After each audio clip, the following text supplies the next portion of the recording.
বিশ্বাস করে ঠকেছ, মন খারাপ হচ্ছে, তাই না? মন খারাপ করার কোনো দরকার নাই। তুমি তো তোমার কাছ থেকে মনুষ্যত্বের দায়িত্ব পালন করেছ। তুমি যাকে বিশ্বাস করেছিলে, তুমি যাকে মন থেকে বিশ্বাস করেছিলে, তুমি তো তোমার কাছ থেকে মনুষ্যত্বের দায়িত্ব পালন করেছো। কিন্তু তারাই তো তোমার বিশ্বাস ঘাতকতা করেছে, তারাই তো তোমার বিশ্বাসটাকে ভেঙে চূর্ণ বিচূর্ণ করে দিয়েছে। অতএব এখানে মন খারাপ করার দরকার নাই। তুমি হয়তো ভাবছো যে না, আমি তাদেরকে এত বিশ্বাস করলাম। হ্যাঁ, স্বাভাবিক। পৃথিবীর মানুষ বিভিন্ন রূপী হয়, বিভিন্ন সময় বিভিন্ন রূপী হয়। এখন একটা রূপ ধারণ করছে, একটু পর অন্য রূপ ধারণ করবে। মানুষ হচ্ছে বহুরূপী প্রাণী।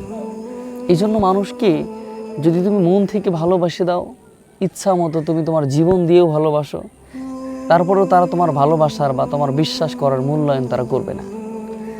তুমি তখনই সবচাইতে ভালো থাকতে পারবা যখন তুমি নিজে বুঝে অন্যকে সবচাইতে বেশি বিশ্বাস করা বা তার প্রতি ইমোশনালি হয়ে পড়ে যাওয়া, এইগুলো যখন তুমি কমায় ফেলবে, তখন সবচাইতে তুমি ভালো থাকতে পারবে।